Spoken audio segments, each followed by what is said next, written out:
নমস্কার, আমি প্রীতম। আপনারা দেখছেন আমার ইউটিউব চ্যানেল টুইন্স ম্যাজিক। তো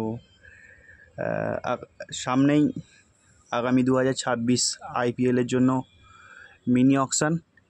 এই মিনি অকশানের আগে প্রত্যেকটা টিমকেই তাদের রিটেনশন লিস্ট এবং রিলিজ লিস্ট সব আগে থেকেই ডিক্লেয়ার করতে হবে। সম্ভাব্য অকশান ডেট হচ্ছে 13 থেকে 15 ডিসেম্বরের মধ্যে। তো তার আগেই প্রত্যেকটা টিমকে তাদের রিটেনশন লিস্ট জমা দিতে হবে। আর কোন টিম কোন প্লেয়ারকে রিটেন করতে পারে, কোন প্লেয়ারকে রিলিজ করতে পারে, সেই বিষয়ে আমি মোটামুটি এক ভিডিও বানাচ্ছি প্রায় প্রত্যেকটা টিমকে নিয়েই। তো আজকে লগ্নকে নিয়ে ভিডিও বানাচ্ছি। লগ্নর যে টিম রয়েছে সে লগ্ন ম্যানেজমেন্ট কোন প্লেয়ারকে রিলিজ করতে পারে, কোন প্লেয়ারকে রিটেন করতে পারে, তার উপর আজকের ভিডিও। তো চলুন ভিডিও মেন টপিকে আসা যায়, ভিডিও শুরু করা যাক। প্রথমেই বলি লগ্নর গত আইপিএলের স্কোয়াড কী ছিল। ঋষভ পান্থ, নিকলাস পুরান, ম্যাথু ব্রেটস্কি, শহবাজ আহমেদ, ডেভিড মিলার, আবেশ খান, মিচেল মার্শ, রবি বিষ্ণোই, আয়ুষ বাদানি, এডেন মার্করাম, আব্দুল সামাদ, মায়াঙ্ক যাদব, মহিসিন খান, এম সিদ্ধার্থ, সমর জোসেফ, রাজবর্ধন হাঙ্গার, আকাশদীপ, ইউবরাজ চৌধুরী, আকাশ সিং। তো এই ছিল মোটামুটি গত বছরের লগ্নর স্কোয়াড। তো যতটা খবর বেরিয়ে আসছে এই মুহূর্তে আমার মনে হয় এখনও পর্যন্ত সূত্রের যতটুকু খবর, এখনও ফাইনাল কিছুই নয়। আমার মনে হয় নিকলাস পুরান কিন্তু হয়তো দল ছাড়তে পারে।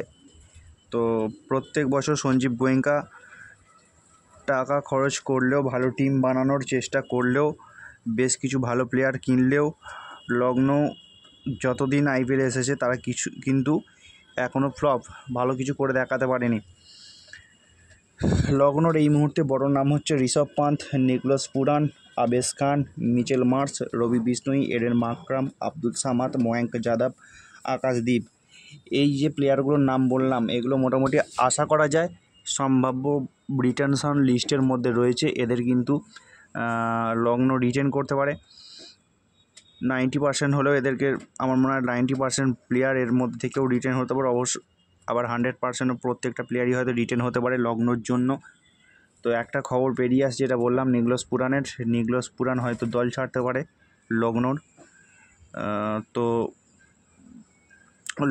লগ্নর দল যদি নিকলাস পুরান ছাড়ে তাহলে নিকলাস পুরানের জায়গা পূরণ করার জন্য একজন বিগ হিটারের প্রয়োজন লগ্ন টিমের। আর বাকি এই টিমের মধ্যে রিলিজ হওয়ার সম্ভাবনা বড় নাম, সেটা হচ্ছে ডেভিড মিলার। কয়েক বছর ধরে আইপিএল খেলছে ঠিকই, কিন্তু ভালো কিছু করে দেখাতে পারছে না। ওই দুটো একটা ম্যাচ হয়তো কিছুটা খেলছে, তার জন্য হয়তো টিমেতে টিকে রয়েছে। না হলে ডেভিড মিলারের কন্ট্রিবিউশন খুব একটা বেশি নয় লগ্ন টিমের জন্য।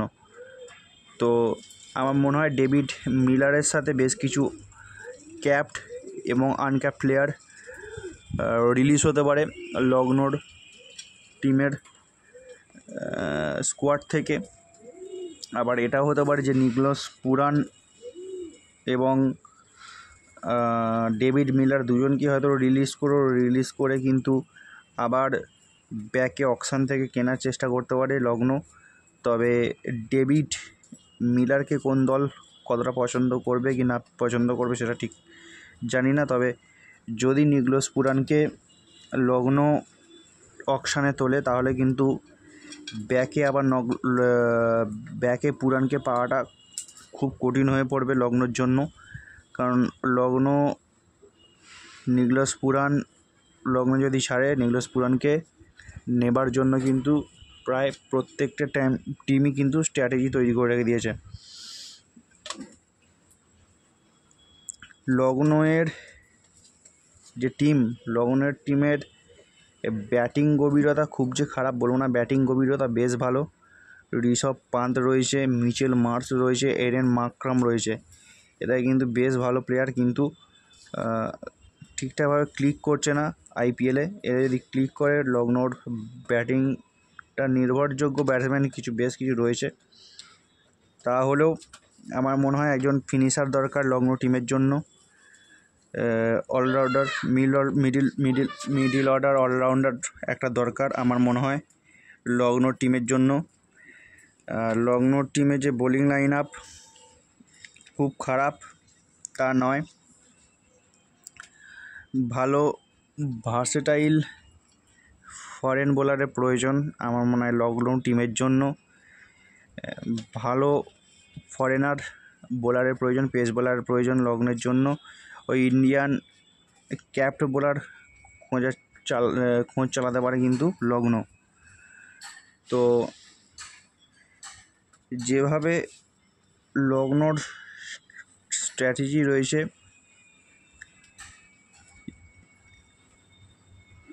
ইন্ডিয়ান পেসার বলতে ময়ঙ্ক যাদব রয়েছে, আকাশদীপ রয়েছে, এরা কিন্তু খুব একটা খারাপ বোলার নয়। তাহলেও এদের সাথে একজন ভালো ফরেন বোলারের দরকার রয়েছে। স্পিন বিভাগটা কিন্তু রবি বিষ্ণই রয়েছে, রবি বিষ্ণই ভালো বল করে, রবি বিষ্ণই সামলে নেবে। তো মোটামুটি এই ছিল রিটেনশন এবং রিলিজ লিস্ট লখনৌয়ের জন্য। মোটামুটি রিটেন হতে পারে, যে বললাম ঋষভ পান্থ, নিকোলাস পুরানকে যদি ছেড়ে দেয় তো নিকোলাস পুরানকে ছেড়ে দেবে। ঋষভ পান্থ, আবেশ খান, মিচেল মার্শ, রবি বিষ্ণই, এডেন মাকরাম, আব্দুল সামাদ, ময়ঙ্ক যাদব, আকাশদীপ, এরা রিটেনশন লিস্টের মধ্যে থাকতেই পারে। বাকি প্লেয়ারগুলো রিলিজ হওয়ার সম্ভাবনা বেশি। হয়তো এই যে তিনটে বোলার রয়েছে ভারতীয়, আবেশ খান, ময়ঙ্ক যাদব, আকাশদীপ, এদের তিনজনের মধ্যে হয়তো কারোকে হয়তো অকশনে তুলতে পারে লখনৌ। তো লখনৌয়ের যা পরিস্থিতি, আমার মনে হয় লখনৌ অকশন টেবিলে 25 to 35 crore 25 থেকে 35 কোটি টাকা নিয়ে অকশন টেবিলে হয়তো যাবে, বা তার থেকে কিছুটা কমও হতে পারে। যে কিন্তু চেষ্টা করবে একটু বেটার টিম বানানোর, যাতে অ্যাটলিস্ট একটা ভালো ফল লখনৌ টিমের কাছে তাদের ফ্যানরা আশা করতে পারে, সেরকম দল একটা বানাবে। ফাইনালিস্ট না হলেও সেমিফাইনালিস্ট, অন্তত সেমিফাইনাল পর্যন্ত যাতে নিয়ে যেতে পারে লখনৌ টিমটাকে, সেরকম প্লেয়ার আশা করি খোঁজখবর লাগাবে লখনৌর ম্যানেজমেন্ট। তো এই ছিল আপাতত লখনৌর ওপর আমার ভিডিও। তো দেখতে থাকুন টুইন্স ম্যাজিক ইউটিউব চ্যানেল। আবার ফিরে আসছি অন্য কোনো ভিডিও নিয়ে। ততক্ষণ ভালো থাকুন, সুস্থ থাকুন, দেখতে থাকুন টুইন্স ম্যাজিক ইউটিউব চ্যানেল। দেখা হচ্ছে পরের ভিডিওতে।